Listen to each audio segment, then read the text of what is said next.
You are listening to Know You're Crazy. My name is Susan Denee. We all have crazy. What separates us is how we choose to deal with it. I'm going to be delivering engaging and actionable tools to own your crazy, treat your crazy, and turn it into your own superpower. I hope that you walk away from this show feeling the power and strength within you. And never forget to enjoy your journey because you are worth it.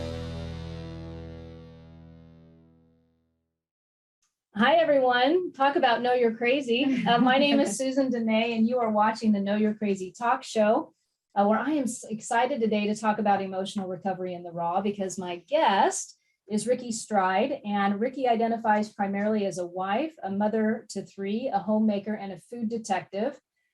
Food and fitness are her areas of perpetual curiosity, leading her to regularly dive into books on nutrition, as well as continuing education in physical therapy techniques and functional movement.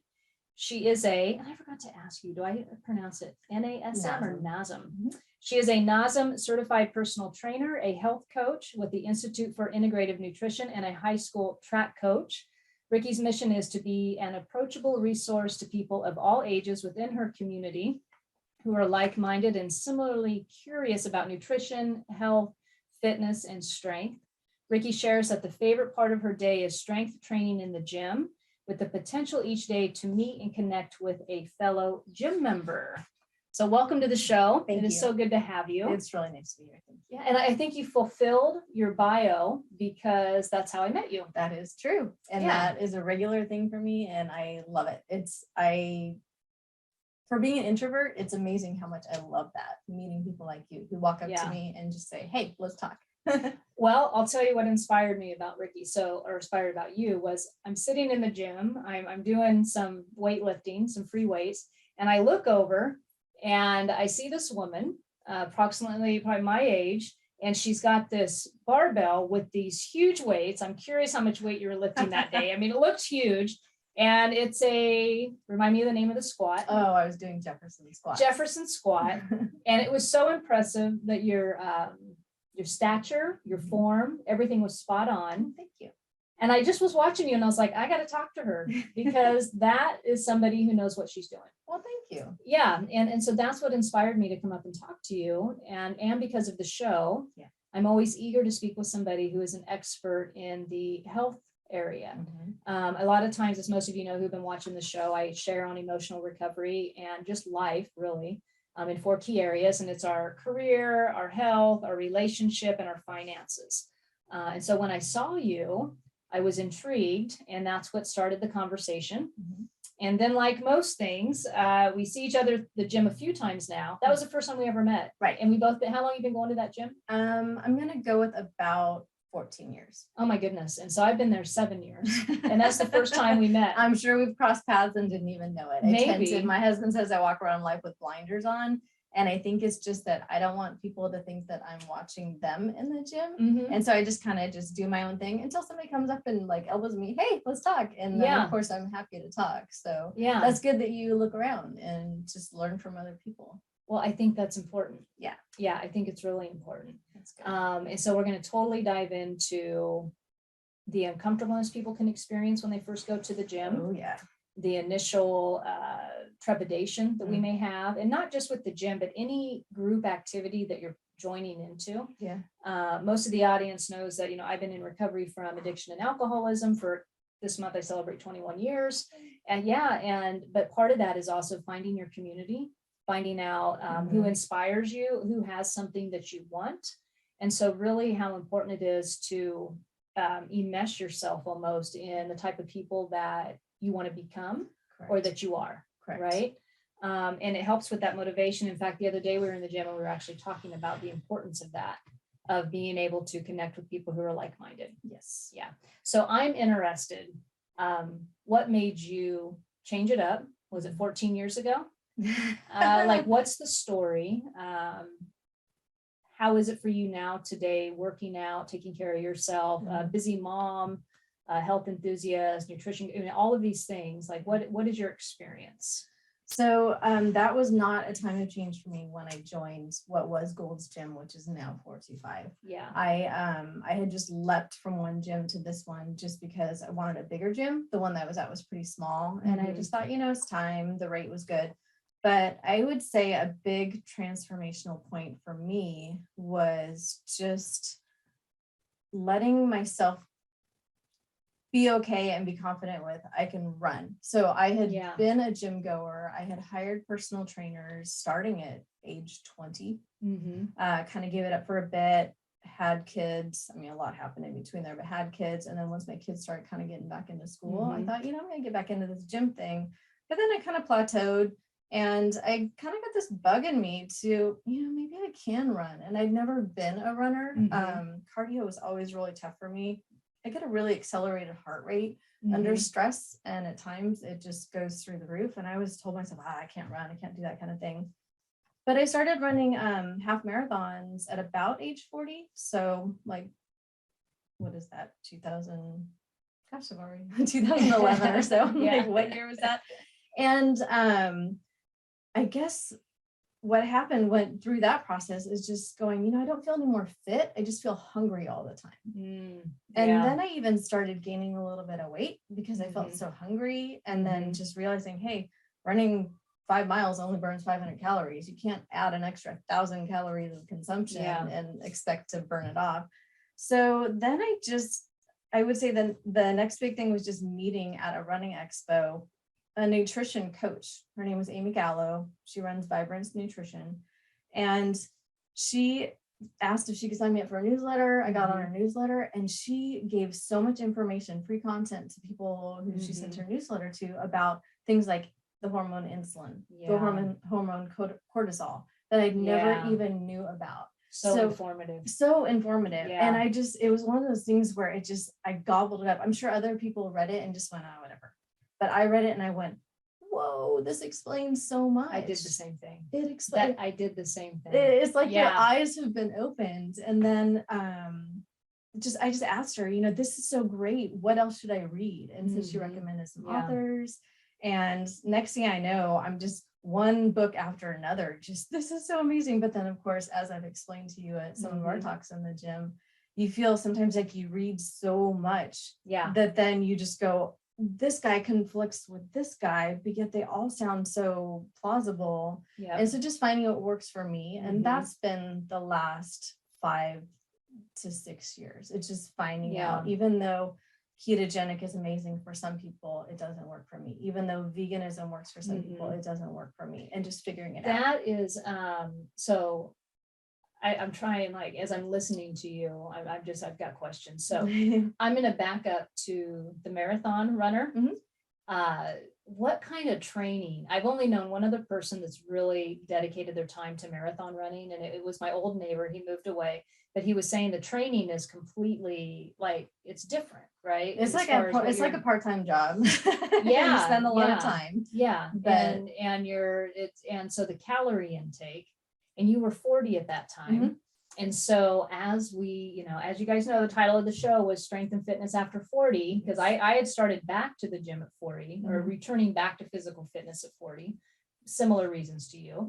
Children were older, whatever the calling is. And so at that point, as you were noticing, was the body changing? Was that surprising to you? Like noticing, for example, the calories. Well, one, the imbalance, obviously, of what you're burning and what you're taking in. So there's always that. But then also, as we start talking about hormone and cortisol and all these important factors, and being in our case, women, body's changing. Oh, yeah. Yeah. And so what was your experience with that factor as far as the aging process, the hormone levels? Like, if you can share some of that. I can definitely share that around that time, I was noticing that the techniques that used to work for me to maintain my weight weren't working anymore. It used to be all it would take is a simple day of just kind of scaling back on, maybe don't have sugar for the day, have a lighter dinner than usual. And then the next day I'm like, boom, the jeans fit again. And then around, I would say, age 40 to 42, I started noticing that it was the simplest hiccup that would make me gain weight. Yeah. You know, going out with a friend and having birthday cake or something like that. They would take me a week to recover and seriously get back into the jeans again. Yeah. And I mean, and that's not an exaggeration either. And so just, it felt that my body was punishing me for small little things that I did, but then not rewarding me for all the work. So I would say that that definitely was what propelled me into, okay, long distance training or long distance running is not working for me. Yeah. And that definitely coincided with learning about cortisol. And so cortisol, for those of your viewers who don't know it, is our stress hormone. And it's activated through life stress. You know, you're going through a divorce, something like that, a loved one dies. It's it can be work stress, or it can be stress that you impose on yourself in the form of running or cardio, like high heart rate for anything more than about 40 minutes. So most things that I've read have said that if you keep your cardio below about 40 minutes, it's healthy. It's good for your heart. It builds your heart. Once you get past about 40 minutes, your body starts feeling like, okay, is the lion that's chasing us ever going to go away? Because I'm getting worried now. And so that elevation of cortisol does kind of put you into fat storage mode. And so, you know, I learned about that and I was thinking, well, maybe that's why running for hours, not every day, but when I did run, it would be for hours, isn't working for me. And so I guess I don't know exactly how I started learning more about just strength training and just building up muscle. But it was around that time that I went, I'm going to head back into the gym and just start doing more heavy stuff. And it was in 2017 that my oldest son was graduating from high school. And so that would make my kids 17, 15, and 11 at the time. And they really, while they need me, they don't need me 24 hours a day. And so I thought, okay, now's the time. I'm going to do something. So I attended a 6-month course in basically how to become a personal trainer, which is not necessary. You can become a certified personal trainer by studying and passing a test. But I wanted to learn more. I wanted to learn from trainers. So in 2017, went through 6 months of training and then passed my exam to become, NASM is National Academy of Sports Medicine. Thank you. And so it's so much easier to say NASM. And I loved it. I realized at that time, I really, really, really love feeling strong. You had a hunger for it. I had a hunger for it. And it gave me way more positive vibes than just running. What I really love about all of that is, so one, I'm going to relate and then I'll tell you what I love about it. So when my whole story was when I turned 40 and the kids were older to where, you know, the timing and everything was good. My story was I don't know what sparked it, but I thought I really want to live a long life, like 120 years old. I want to live this out all the way. And then I thought, well, what's it going to require for your body? Because being older or even living to 100, but being frail and weak and full of health issues is not really something to look forward to. That's not really living. So, all right. So what am I going to have to do to make that happen? And the one thing that popped in my head was you need to get strong. And then start learning about diet and all these things, right? But so similar to you, I had a hunger for it. And so once I started going back, I hired the personal trainer. And I think that's really important to advocate. I think it's important to advocate, you know, if I want to get good at something, it's good to hire somebody who knows ahead of time what's good to do and what's not good to do. And it gives you somebody, like, I don't know about if you ever experienced this, but it kind of made me feel more comfortable with the equipment. It made me feel more comfortable with what I was doing. I didn't feel like the crazy one out on the gym floor. Like, I mean, it's already, you know, kind of, it can be intimidating to go there anyway, in the very beginning anyway. So what I was saying about what I loved about you explaining that was the hunger, because I was just talking with somebody today and she was looking to go into another direction with a certain area of her life to look further into. But using it as an exploration, using it as something fun and exciting to learn about. Like, it doesn't have to just be, oh my God, I got to get to the gym today. Like, you know, I don't want to go to the gym. I dread it, or I don't want to go running today. I don't want to go walk outside by myself. All these things. But if it's used as an exploration, what can I do to learn more about this, to pique my interest, but then also build the confidence? Right. Yeah, I definitely want to key in on that, the confidence building part of it, because a lot of people will say things like, I hate the gym. And I don't think they really hate the gym. I think they just don't know what to do. Yeah. So they go in and they maybe see what other people are doing. And depending on what gym you're in, you can see people doing some pretty daunting things. I mean, I don't know about you, but some of those guys lifting a lot of weight with deadlift, I go, that looks scary and I don't want to do that. Or you just see people doing really simple things, bicep curls or something. But a trainer really is, I feel, a big part of their job is making you comfortable. Yeah. And then that means that you as the client need to ask a ton of questions. Why am I using this apparatus versus that apparatus? Like, why we just did row over here seated. Why are we now doing standing row? Like all kinds of different stuff. So I'm going to just throw this out there right now. So as we're talking about, tips and strategies and being strong and healthy after 40, so a couple of things have been mentioned already.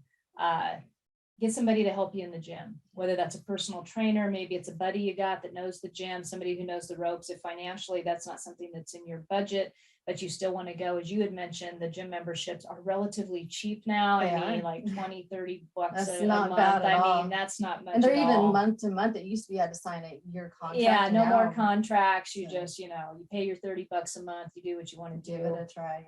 Yeah. So, one, they're affordable. Two, see if you can get somebody there and because they're so affordable, that's one of the reasons why I was able to hire a trainer.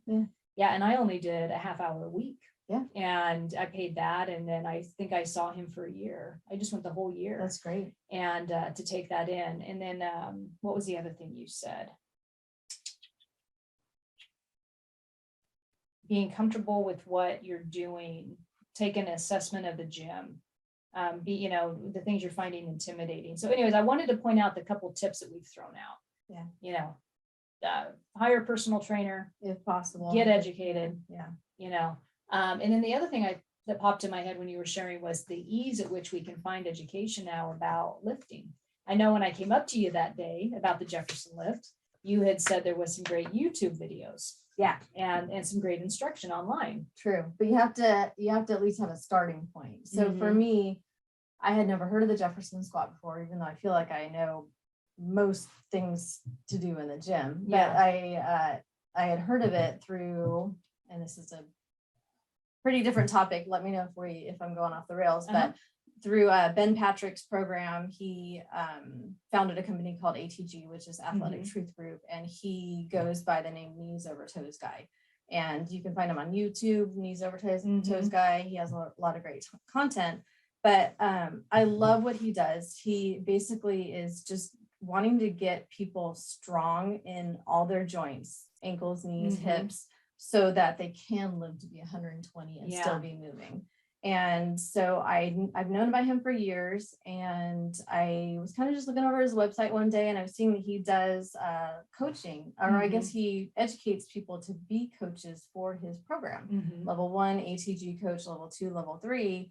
And I was wondering if that could benefit me as a track coach, because obviously when you have kids who are running 6 days a week, they get knee pain, they get ankle pain, et cetera, et cetera. So I was looking into it, but the website didn't tell me as much as I wanted to know. So it says, click here to send an email to our help. So I click here, somebody calls me back. Next thing I know, I'm on a Zoom call with a coach, an ATG coach from, I think, Australia or Austria, one of those big difference between the two, but I can't remember which one. Starts with an A. But I go, look, I'm a 51-year-old woman. Yeah. Is it crazy for me to imagine being a level 1 coach? I mean, we're talking just bare level 1 coach, because if this can help my athletes, tell me more about it.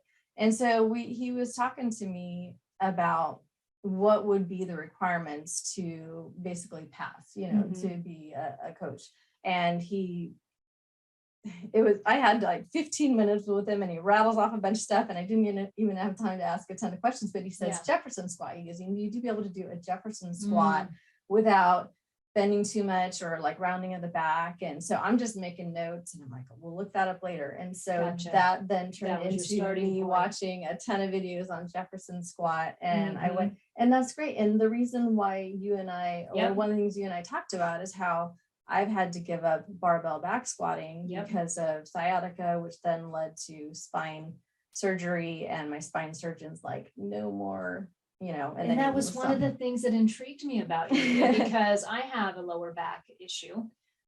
Don't know what I did, but it has gradually, you know, put me into physical therapy, had to do all these things. And so here we are talking about getting healthy and strong after 40, and the body is now experiencing things, maybe as a result of prior years of either being athletic, or let's just say being hard on the body, or maybe there was a car accident or something that's happened with the body, and now it just hurts to work out. And that can really zap the enthusiasm. Oh, heck yeah. Because, and I mean, that's one thing though that makes me happy to know as much as I do. Cause I go, well, if I can't do that anymore, then I'm going to do that. You know, if I can't barbell back squat, I'll find Jefferson squats. But just getting back to one of your points about like, what did we do? I was not athletic as a kid. I was not hard on my body as a kid. I kind of wonder if I maybe got into weight training too late, and maybe there is no too late, but I jumped into it with both feet and with really heavy weight. Maybe too late. But the discs in our back, they just age. They just deteriorate. So when you look at the MRI of my back, and my spine doctor is pointing out these areas where they kind of look dehydrated, I think, or just less squishy. And I go, well, what do I do? And he goes, nothing. You're at the time, you know, I was like 46, 47 years old. He's like, you're aging, and you can only do so much to prevent that aging. So basically, just knowing your limits. And then for me, it's always just trying to find workarounds. Well, if I can't do that thing, like I can't deadlift heavy anymore. And so I deadlift light, and I go painfully slow. I do too. Like I'm just really slow pace, just everything is locked in. My lats are pulled down, my core is engaged, really light, but really slow, or do it on an unstable surface with one leg. And you just find ways. You know, you mentioned something. I should probably pay attention to see if we've got to take a break. I knew that I was going to get into this conversation, though. Let's see. I think all right, we're just going to go. So the couple things you mentioned. So in one, I remember the other tidbit that we brought up that I had forgotten about. Ask lots of questions. That was ask lots of questions, because questions are the curiosity. Questions are going to get you answers. Don't be shy. You're paying for the time. Own your adulthood. I say that all the time. Like, this is your experience. Own it. Own it. You're paying for it. There are no stupid questions. If you're only getting 30 minutes with a trainer, don't spend it in silence. I mean, agree with definitely do what they ask of you, but then just kind of be like, why are we doing this versus that? I mean, just whatever question comes to mind. You get 30 minutes with this person, 40 minutes. So, okay. So for you, with the back problems that you had, did that put you into physical therapy? Yes. Okay. Because I didn't go from I'm in pain to having surgery. There was a lot of so that's where I currently am. So when I work out now, I spend like the first half hour doing stretching and physical therapy, which is a change. Which is a change, right? Like that was something as I got older and stuff started hurting. But when I got a fantastic physical therapist in Bellevue, she was fantastic. I love telling this story. I had been to one physical therapist, and she was great too. But they had a very big open gym. It was kind of real fancy, you know, nice place. And they did some great work with me. They had a variety of specialists there that I would see. But this woman, I got recommended to her from my spine lady, right? Totally hammering their anyway, whatever their title is. Spine lady. So really good spine lady referred me to a physical therapist, and this lady was so fantastic. I walk in, the office is quiet. It almost feels like a I don't even know. I want to say like a therapist office. Like you walk in and all the doors are shut and everything's real quiet. They got the magazine sitting there, and I'm thinking, am I in the right place? And then, you know, this really kind woman opens the door and she's like, oh, come on in. And I walk into this tiny little office, probably not bigger than this shack. And all the equipment's kind of shoved in there. And then she starts like showing me the intricacies of every single muscle and where I'm at and how to bend and the positioning. And this is where I wanted to go with this, because as a woman also who's given birth to 3 children, I totally had confused the difference between a abs and my core. Until, and I heard you mention core and strengthening the core. And it started making sense to me. Like, you know, you think you pick up on, I don't even know. But all the times I was at the gynecologist and he'd talk about Kegels and core building. And this woman was fantastic in explaining all of that. That's awesome. But how important it is, especially if you've given birth or you've had children, about strengthening the core, not just the six pack. Total difference in my workouts. Yeah. Difference in how you hold your body. Yeah. Right. Yeah. Oh my gosh. I know our core is so important. And that's the other thing that personal trainers learn is that you always start with that stability phase with clients. You don't they don't come in and then you're like, we're working back today. It's like you always, you determine their core weaknesses, which includes the pelvis too. Yeah. Right. Yeah. And then you just strengthen from there. Because once you're strong here, like all the way around, like you said, not just the front, then the world's your oyster. Once you're strong in the core, everything can be built from there. Yeah. And I would say that I have noticed just for myself, and I think that started the work with her. What are we in July? I think I may have started seeing her the end of last year. But even in that short amount of time, I can feel less back pain. Yes. And the one thing she said to me, and she says, you got to do this every day. I thought, oh my God, I don't want to do it every day. And I can tell a difference when I'm not doing it every day. But that was one of the key things. Yeah. That's great. Yeah. I would say that one thing that is probably universally true for everybody is just you can't go wrong with strengthening your lower back. Yeah. Doing back extensions just for starters, just strengthening that back and the glutes. Yeah. I don't know about you, but when I started getting the back pain, when I started, researching online, it was like a crazy percent of people who experience lower back pain. Oh, it was through the roof. Oh yeah. By the time you get to be 40, it's like 75% of adults or something. Everybody. Like it's a lot of us we sit. I mean, we have a very sitting. And so in other cultures where they're required to maybe walk to work or bike or whatever, there's just more movement. And so we have a very convenient culture that just allows us to sit and still get a lot done. And so sitting is really, and that's the one thing my spine doctor told me is that sitting really is the worst thing for your back. Yeah. If possible, stand. Everything. Yeah. So, and I noticed that now because anytime we do any type of road trip, I am the first to be like, can we get up? Can we stop the car? And I hate it. I'm so like, I can't do it. I've learned all of that also. Okay. So I think we're about ready to go to a break. But when we come back, there's a couple things as far as one, I want to move into food and nutrition. Okay. You have a fantastic website. Thank you. And I thoroughly enjoyed accessing it yesterday and talking about some of your recipes. That was totally cool. But I want to talk about nutrition. Okay. Some things that you have found successful for you, either recently or even over the last, 5-10 years, whatever's worked best for you. Because we will talk about the experimenting back and forth.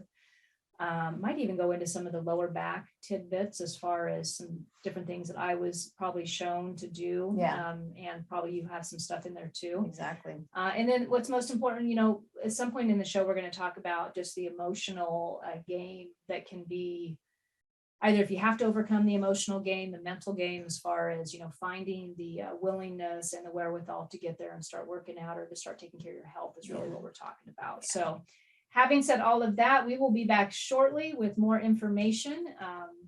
See you soon.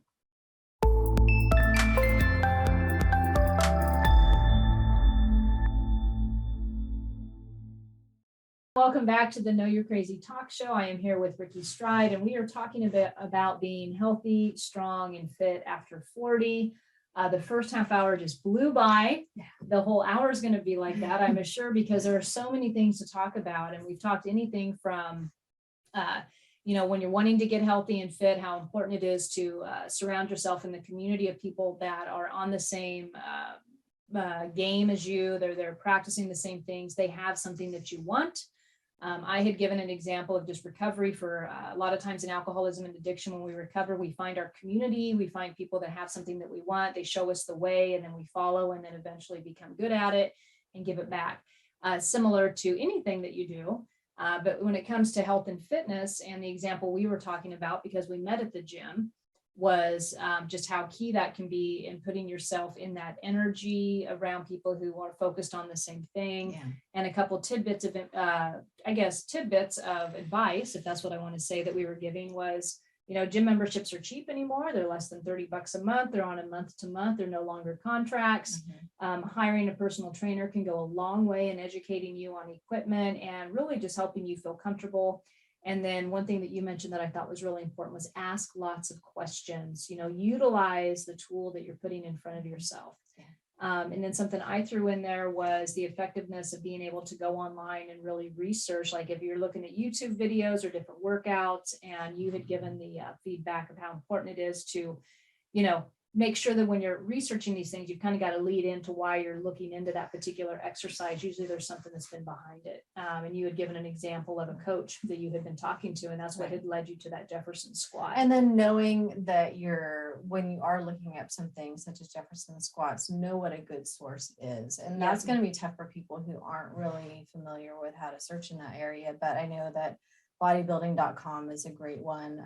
They're not going to steer you wrong. And because you don't want to be following the advice of somebody who really doesn't know what they're doing. So that's a great reference. So that's a tough one. I can't rattle them all off right now, but that's one that you found. Bodybuilding.com is a good one. Yeah. Alan Thrall is also amazing. That's first name Alan, last name Thrall. He's really great at coaching things, even the clean, which not like people watching this might be interested in knowing how to do cleans and power cleans and hang cleans, but it's just an example of how he'll break down things into pieces. And you want to be following the guidance of somebody who really knows what they're doing. A gentleman that I have followed and that I've recommended to many people was Thomas DeLauer. And so this will be a nice segue into the next section that we're going to talk about, which is nutrition, health, different things, strategies that you may find. I know that you and I both have something in common, and that is really experimenting with different types of diets, I guess is the best way to put it. And finding out that some work, some don't. And it really has to be a unique, almost like a unique branding for you and your body type and what works. And so I'm interested in diving into this with you. And so I just got to put this in there before I don't want to forget, but Rikki has this fantastic website and I love people with humility. So I'm just going to tell this story. So I meet Rikki and she's like, I was a certified trainer and, I'm seeing this fantastic, body form at the gym. I'm like, okay. And then we get to talking to get ready for the show. And she's like, well, I don't really have any, but I got this website. I look at her website. This is the most fantastic recipes. Oh, you're too kind. No, it's genuine. It was fantastic. In fact, yesterday for 4th of July, I went all comfort food, by the way. I was having company over. My website is good for that. But it's got great ingredients. And that's what I noticed. And so after myself studying stuff for the last 5 to 6 years about MCT oils, healthy fats, different alternatives for sugar. So the body's processing it different. You know what I mean? Like all of that, and your recipes hold all that in some there. Of them, the whole sugar. When you look at the sweet category, I definitely have sugars, but it's not. But you've also got some really natural, good stuff in there. So I made the cornbread. I made the mac and cheese. Yay. And I did some gluten-free options, which your recipes worked really well with. That's good. I only had to modify a little bit, which I was impressed with that because I'm not used to really cooking gluten-free that much. It's just something I'm doing right now. It's been recommended to me by my naturopath to do that for gut, right? Oh, and brain fog. That was one of the, his inflammation. Right. Yeah. So anyways, but your recipes were fantastic. So, so I just wanted to get that out there. That's great because as my website on the homepage says, it just started out as a means to share my recipes with my son when he was in school and needing to cook for himself. And I was hoping that he would cook for himself instead of doing Uber Eats every night. So I just started compiling a bunch of recipes. I just typed them up, took pictures of them when I was making them. And, it turns out to be a great resource because of all these cookbooks that I have on the shelf. Sometimes my husband's like, where's the one with that one recipe? And he doesn't have to do that anymore. You just go to the website, just type in search for zucchini and it'll tell you every page on there has zucchini in. And so it mostly is something that I've used within my family, but sure enough, I know people and I tell them about, I'll bring something over to their home and share it. This is great. Where's the recipe? I'm like, thestrides.com. And so people are going there I'm trying to add to it more. I just made a recipe the other day, and as soon as I made it, I typed it up. So I will tell you that I always give credit if I take the recipe from somebody else's website, because I don't deserve the credit for that.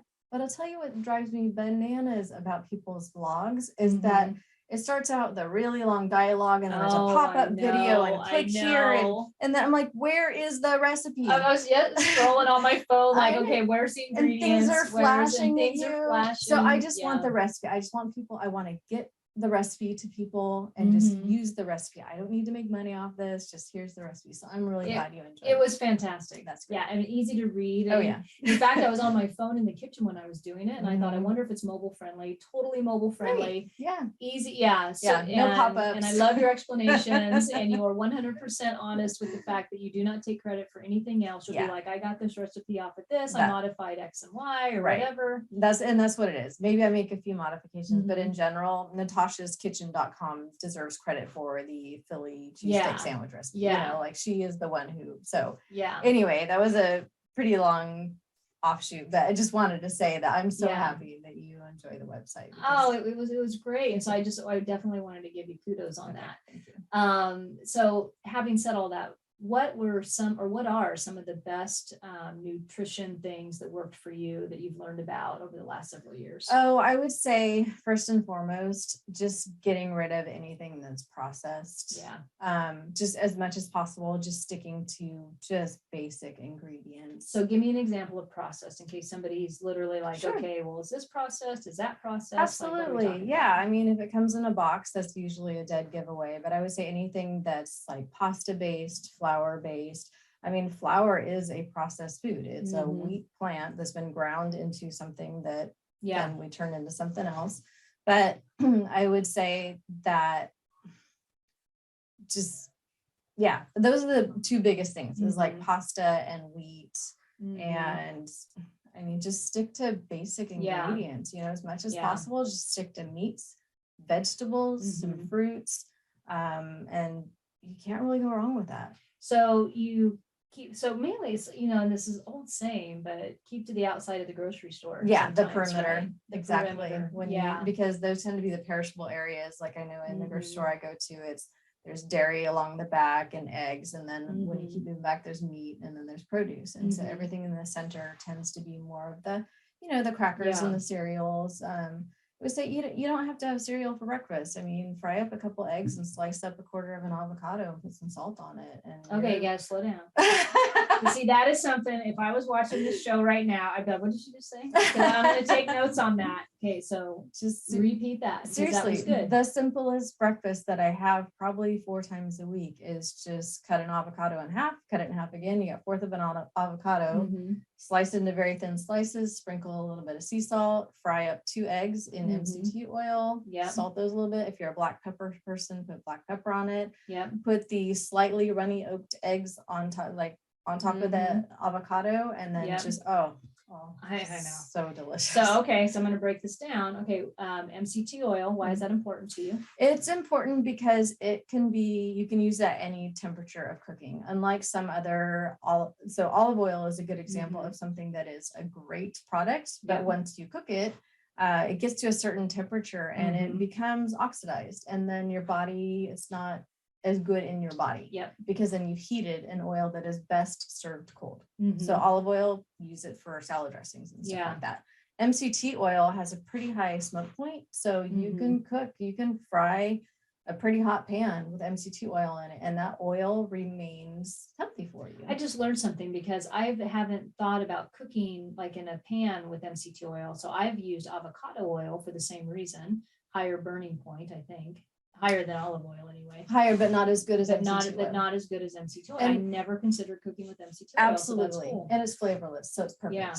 It is the perfect oil because of being flavorless. So it is derived from coconuts. So coconut oil, though, when you just have standard coconut oil, it is mostly solid at room temperature, and it has a coconut flavor. You don't want everything you're eating to taste like coconuts, but MCT oil derived from coconuts, but just somehow refined down to the point of being, you can cook at high heats with it. It doesn't oxidize and it has no flavor. So it's perfect for all types of cooking.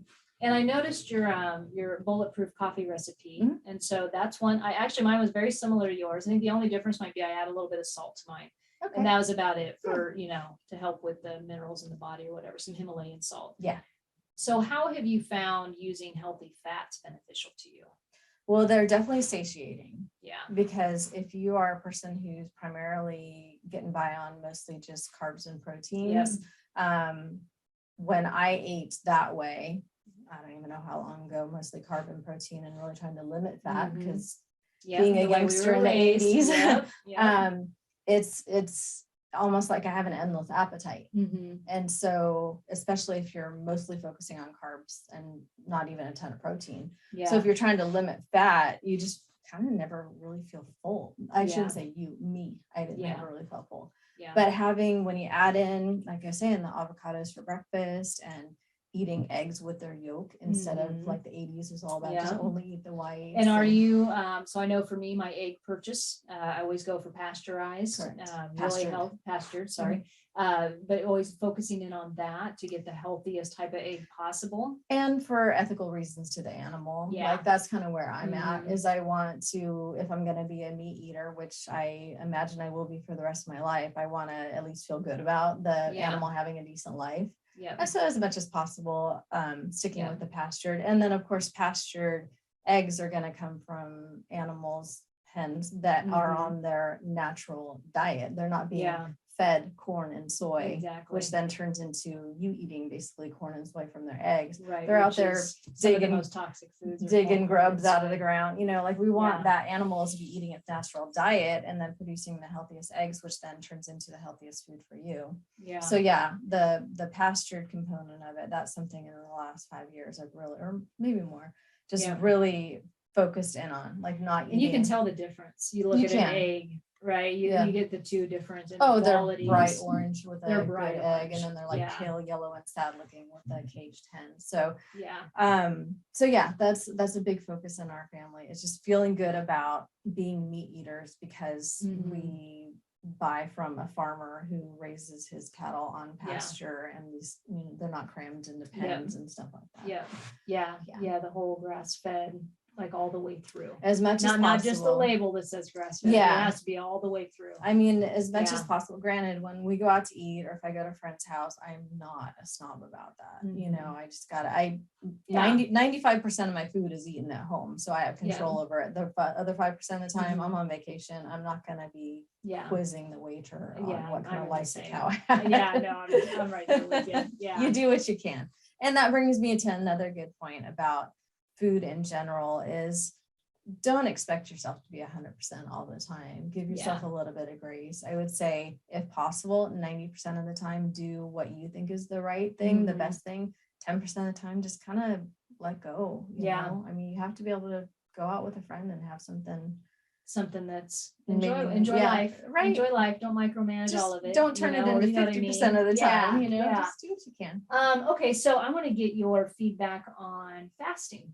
Okay. And do you utilize it? How do you utilize it? Did you at once no longer do it? Like, what is your experience with fasting? I have given it a try multiple times in my life. I would say it mostly doesn't work for me. And that is because I reach a point of hunger that it's comfortable at the time, but then when I do eat after a long period of fasting, I get pretty bad stomach aches.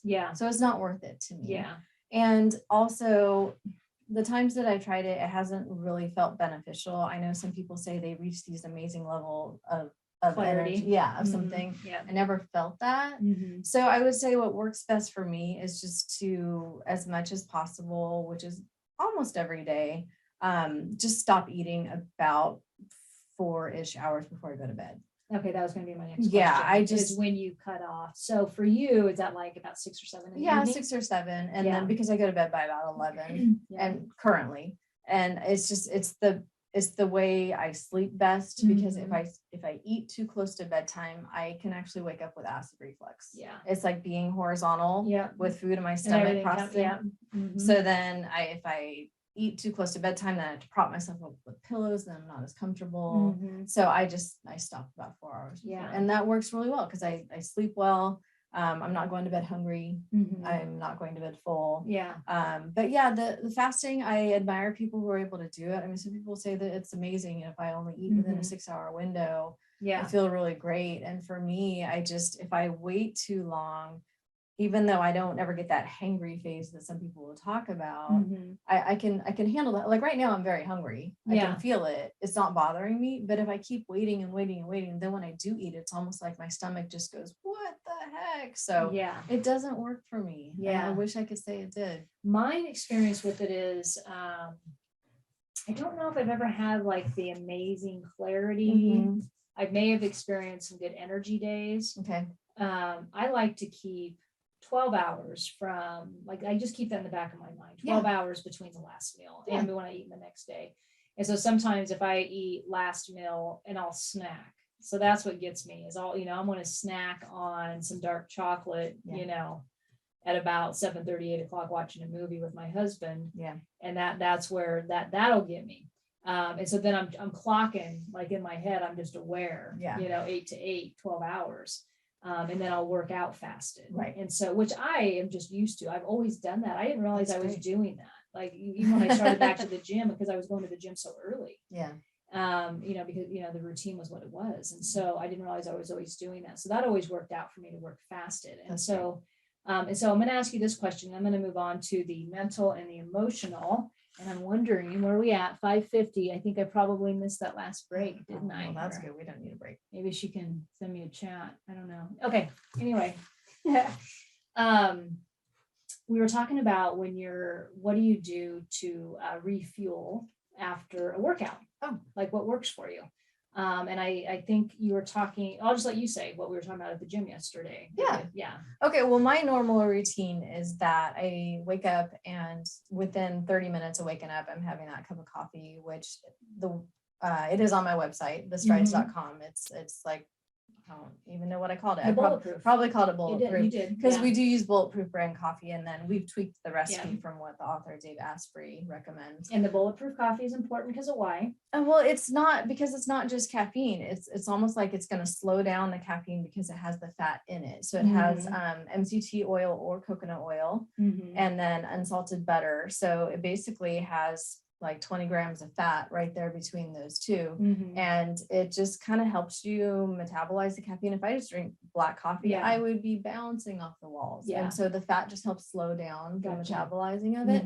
And then it keeps you full because it's got 200 calories right there. So I'll have that first thing in the morning. Now, if I had a really light dinner the night before or an early dinner, maybe I need a couple eggs with a part of an avocado. Maybe I don't. But generally I'll have coffee. Within about an hour of that, go to the gym. And then if I did not have breakfast with my coffee, I would come home from the gym and be hungry. And so I would want some protein because I want to replenish the protein that you don't burn off protein in the gym, but you're tearing down your muscles in the gym and you need protein to refuel. So I will either, if I'm feeling lazy, I'll do a protein shake. If there's leftovers from last night, I'll have that protein, whether it's, some barbecued meat or something. Generally it's a large salad too. So large salad with a little bit more avocado, olive oil, and balsamic vinegar. So it really depends. If I already have breakfast, then coming home from the gym usually just means wait 30 to 60 minutes, have a protein shake. If I come home from the gym, I'm hungry, it's a meal, which is salad, protein. Okay. And so when you're doing a protein shake, is it just a powder mix that you like? Do you throw anything in there with it? Like, what do you do? I keep it simple because I don't really want my protein shake to be 500 calories.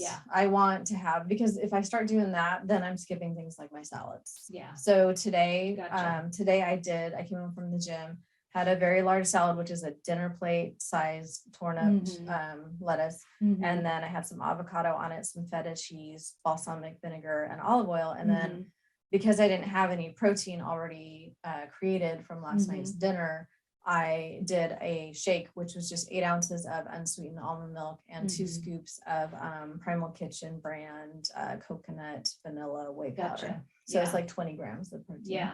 Okay. So that, but if I'd had some protein already, like if I barbecue something the night before, I would throw that on top of the salad. So I keep my protein shake simple. I have a complicated, very filling protein recipe on my website, which is a meal replacement. Yeah. because it Okay. has so 'Cause much it in has it. the calories. It has and avocado in it. It has coconut shreds in yeah. it. Like almond butter or anything like that. I think I Yeah. put on there as being an optional. Yeah. So we're talking like 500-600 calorie shake. Yeah. And that's a meal replacement. Yeah. But sometimes I just want to eat. Like I want Yeah. to eat real food. And then just the protein shake is necessary just because I need protein. One more question. So when you have a sugar desire, Mhm. what do you do?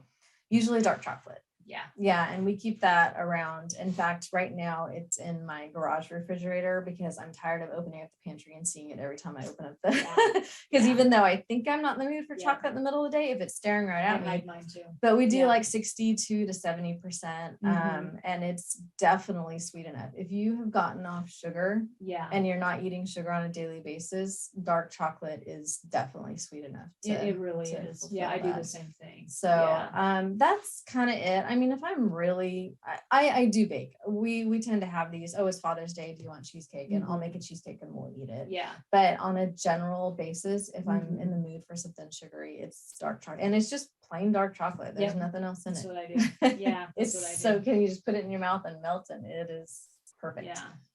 Yeah. Okay. So trying to think about how to do this recap. So, Oh my goodness. so much great information. I just want to really thank you for being on the show. Thank you. It's been great. If someone was to come over and say, well, let me ask you, are you currently taking clients? Nutrition coach, or what do you got going on? I definitely could be a nutrition coach because in 2015 I did go through the program for Institute for Integrative Nutrition. And so health coach, that opened up my eyes to a lot, and I would love to educate people on that. Currently, even though I am certified as a personal trainer, I would need to find a fitness facility to work out with somebody in, and I'm putting my feelers out there. I'm trying to find that. So yeah, people can reach out to me. If they're nutrition, interested. by the way, obviously, as you have shared with us today, you are all over it. I love it. The passion, I can tell. Yeah. So it would be great if somebody wanted to reach out to you. How would they get a hold of you? So my email is on my website. So if you go to The Strides, it's just super easy, thestrides.com. And then far right tab is just about Rikki, and then my email address is listed on there. And I just could talk endlessly about this. I can answer people's questions about it. Just, how people, if they want to know just how to get started. That was going to be my next question before we have to wrap up, because I think I'm closing in on this. 2 minutes. So if somebody is sitting at home or they're listening to this and they're like, you know what, I just don't feel like doing anything at all, ever. I know what I would say to them, be an emotional elevation coach, but what would you say to them based on your own life experience? And it's, knowing what knowing the challenges that they may face or not face, like what would be a piece of feedback you'd give them? So when you say, I don't want to do anything ever, is that because they feel inactive and they want to they've been in momentum going the other direction for a while, saying they just can't get up. They just, this was that they've hit bottom, I guess.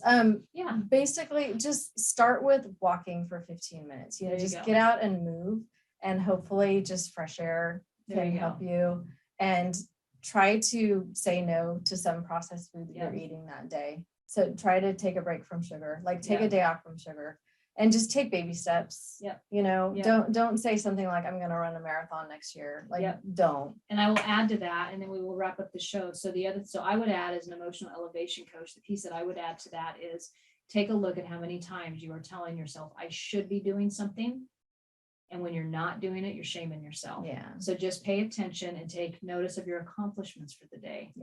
And give yourself credit for that at the end of the day. And accomplish something, That's right. It can be something small. Take that 15-minute walk. That's all it takes. And feel accomplished. Right. So thank you so much for being here. It was great. I loved it. Thank you so much. I know it flew by. It did. If anybody how to get a hold of Rikki at her website, which again is thestrides.com. Thestrides.com. You know how to get a hold of me at how do we say www? So tells my age. SusanDenee.com. DNEE. You can email me there. Rikki is available for nutrition coaching.